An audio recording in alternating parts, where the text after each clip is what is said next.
अगर आपके भी मुँह कम खुलते हैं, मुँह खोलने में परेशानी आती है, जीभ निकालने में परेशानी आती है, नहीं निकल पाता है एंड खाना खाने में जलन होती है, दर्द रहता है, मुँह और जो होंठ हैं वो कठोर हो गए हैं, तो ये वीडियो आपके लिए है। इस वीडियो को ज़रूर देखिए क्योंकि ये जो कंडीशन है, जो लक्षण दिख रहे हैं, ये प्री कैंसरस लक्षण होते हैं यानी कि कैंसर से पहले का स्टेज होता है।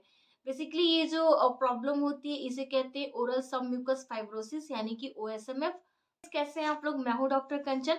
आज का जो वीडियो है इस वीडियो में हम बात करेंगे जो प्री कैंसरस लीजन होते हैं ओरल सबम्यूकस फाइब्रोसिस के बारे में कि जो ओरल सबम्यूकस फाइब्रोसिस क्या होती है, इसके क्या लक्षण होते हैं, कारणों की वजह से ये होता है एंड इसका क्या इलाज हो सकता है, ये सारी चीजें इस वीडियो में हम जानने वाले हैं।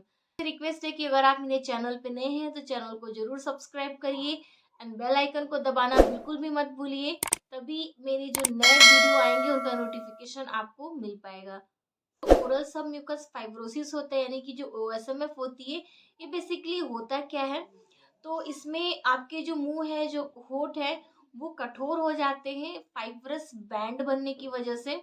यस, ये जो प्रॉब्लम होती है इसमें जो आपके सॉफ्ट जो म्यूकोजा होती है, जो जो गाल के जो म्यूकोजा होती है अंदर की, या जो लिप्स के जो म्यूकोजा होती है, उनमें फाइब्रस बैंड बनने लगता है। फाइब्रस बैंड बनने की वजह से जो आपकी स्किन है वो काफी स्टिफ हो जाते हैं, आपको मुंह खोलने में परेशानी आती है एंड मूवमेंट्स में भी प्रॉब्लम्स आती हैं, जो होंठ के पोर्शन होते हैं वो हार्ड हो जाते हैं। सो गाइस, ये जो प्रॉब्लम होती है थोड़ी लंबे समय तक चलती है, इसलिए इसके बारे में जानकारी होनी काफी जरूरी है, तो इस वीडियो को एंड तक जरूर देखिए। कारण जान लेते हैं कि किन किन कारणों की वजह से ये प्रॉब्लम हो सकती है।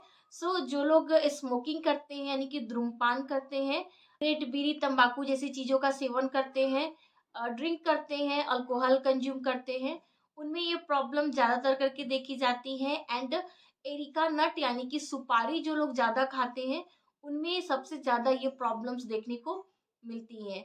इस न्यूट्रिशनल डिफिशियंसी की वजह से भी होते हैं। बहुत सारे लोगों का होता है कि हम इस तरह की किसी चीज का सेवन तो नहीं करते लेकिन फिर भी हमें क्यों इस तरह की परेशानी आती है, तो वो होती है न्यूट्रिशनल डिफिशियंसी की वजह से, जिसमें मिनरल्स की अगर डिफिशियंसी हो जाए, विटामिन सी की डिफिशियंसी हो जाए या आयरन की डिफिशियंसी हो, तो उस कारण की वजह से भी जो ओरल सबम्यूकस फाइब्रोसिस है वो हो जाते हैं। नेक्स्ट होता है जेनेटिक, यानी कि अगर फैमिली में पहले से किसी को हो तो चांसेस होते हैं कि जो नेक्स्ट जनरेशन है उनमें भी हो सकता है, बट ये जो चांसेस होते हैं बहुत कम होते हैं।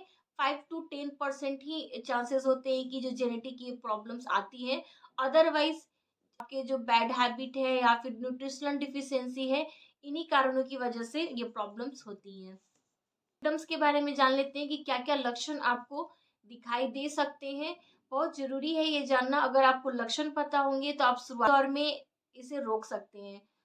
इसमें क्या होता है, बेसिकली जो आपके होंठ होते हैं, जो माउथ होते हैं, उसके जो म्यूकोजा होती है वो कठोर हो जाती है, हार्ड हो जाती है, धीरे धीरे स्टिफनेस बढ़ने लगता है, बार बार छाले होते हैं, जो अल्सरेशन होता है, छाला जो है आपको बार बार निकलेगा एंड इसके जो छाले होते हैं वो एक ही जगह पे बढ़ते जाता है, रुकता नहीं है।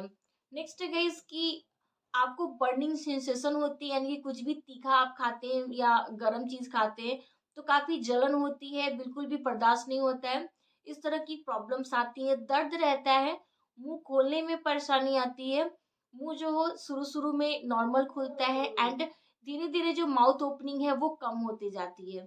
के साथ साथ गाइस थोड़ी सी बहरापन की भी प्रॉब्लम आती है, क्योंकि ये जो ओरल सबम्यूकस फाइब्रोसिस है ये हमारी थोड़ा सा ईयर को भी इफेक्ट करती है, तो आपको सुनने में भी थोड़ी सी परेशानी आ सकती है। जो यूवला होता है उसमें श्रिंकेज आ जाते हैं एंड वाइट पैचेस भी आपको नजर आएंगे। वाइट इमेज में देखकर समझ पा रहे होंगे कि किस तरह के पैचेस आपको दिख सकते हैं। तो ये जो पैचेस हैं आपको आपके जीभ पे हो सकते हैं, होठ पे हो सकते हैं एंड लेते हैं कि इसके स्टेज कौन कौन से होते हैं, यानी कि जो ओरल सबम्यूकस फाइब्रोसिस होती है इसके 5 स्टेज होते हैं। तो 5 स्टेज में इसमें बेसिकली होता क्या है, जो हमारी माउथ की ओपनिंग होती है यानी कि जो मुंह खुलना होता है वो धीरे धीरे कम होते जाता है, इसी से हम स्टेज को पता करते हैं कि ये कौन सा स्टेज है। तो जो स्टेज 1 होता है उसमें 35 mm हमारी माउथ ओपनिंग होती है एंड स्टेज 2 में 30 टू 25 माउथ ओपनिंग हो जाती है। एंड स्टेज 3 में 25 से 15 तक माउथ ओपनिंग होती है। एंड स्टेज 4 में 15 टू 5 तक माउथ ओपनिंग होती है, यानी कि इसके बीच में आपकी माउथ ओपनिंग होती है। एंड जो स्टेज 5 होता है उसमें 5 से भी कम आपकी माउथ ओपनिंग रह जाती है। सो जो स्टेज 5 होता है उसमें आपकी जो माउथ ओपनिंग है बहुत ही कम रह जाती है।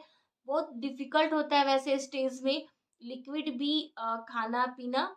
सो उन्हें स्टेज के बारे में जान लिया कि जो ओएसएमएफ के स्टेज होते हैं वो कैसे होते हैं। अब हम जान लेते हैं इसके ट्रीटमेंट के बारे में कि इसका क्या क्या इलाज हो सकता है। सो अगर आपका इनिशियल स्टेज है तो सबसे पहली चीज जो है वो ट्रीटमेंट में कोई भी डॉक्टर आपको यही एडवाइस करेंगे कि जो आपके बैड हैबिट है उसे आप रोक दें, वो लेना बंद कर दें। जब तक आप अपना बैड हैबिट जो है स्मोकिंग है, ड्रिंकिंग है, टोबैको चिविंग है, आप इसे रोकेंगे नहीं तब तक इस ये जो प्रॉब्लम है बढ़ती ही जाएगी, ये ठीक नहीं हो सकती है। नेक्स्ट होता है कि मल्टीविटामिन डॉक्टर्स आपको एडवाइस करते हैं। एंड आपको डॉक्टर ये भी एडवाइस करते हैं आप ऐसे खाना लें जिनमें vitamin A, B complex, vitamin C and iron की भरपूर मात्रा हो। इससे ये जो प्रॉब्लम होती है वो जल्दी से ठीक हो जाता है। नेक्स्ट होता है गाइस कि अगर आपके जो फाइब्रस बैंड है वो ज़्यादा बन जाते हैं, यानी कि जो आपके चिक्स है ज़्यादा स्टिफ हो जाती है एंड माउथ ओपनिंग बहुत कम हो गई है, खाना खाने में भी आपको परेशानी आ रही है, तो वैसे कंडीशन में डॉक्टर आपको इंट्रानीजन इंजेक्शन देते हैं। इंजेक्शन बेसिकली दिया जाता है जो बैंड होते हैं, फाइब्रस बैंड होते हैं, उसे ब्रेक करने के लिए, उसे तोड़ने के लिए, ताकि जो आपके माउथ है उसकी ओपनिंग अच्छी हो जाए। नेक्स्ट होता है एक्सरसाइज। डॉक्टर आपको एक्सरसाइज भी बताते हैं एंड उसे आपको टाइम टू टाइम करना चाहिए। एक्सरसाइज करने से जो फाइबर्स बैंड होते हैं वो टूटते हैं एंड माउथ ओपनिंग जो है वो ऑटोमेटिक ठीक हो जाती है। सो ये जो ट्रीटमेंट होता है, एक्सरसाइज हो गया, इंजेक्शन हो गया या फिर मेडिसिन हो गई, इसका जो ट्रीटमेंट है थोड़ा सा लंबा होता है, 3 से 4 महीने का होता है। सो आपको इस ट्रीटमेंट को कंटिन्यू करना है। बहुत सारे लोग बीच में ही ट्रीटमेंट छोड़ देते हैं, जब थोड़ा थोड़ा ठीक होने लगता है तो बीच में इलाज को छोड़ देते हैं। ऐसा बिल्कुल भी नहीं करना है, आपको इस इलाज को पूरा लेना है ताकि ये जड़ से खत्म हो जाए। नेक्स्ट थिंग गाइस कि अगर जिनमें ये जो प्रॉब्लम है बहुत ज़्यादा है, माउथ ओपनिंग बिल्कुल भी नहीं है, ताकि उन्हें एक्सरसाइज करवाया जा सके, मेडिसिन से क्योर होने लायक नहीं होती है, तो वैसे कंडीशन में पेशेंट की सर्जरी की जाती है। सर्जरी के थ्रू जो फाइब्रस बैंड होते हैं उन्हें कट कर कर निकाला जाता है।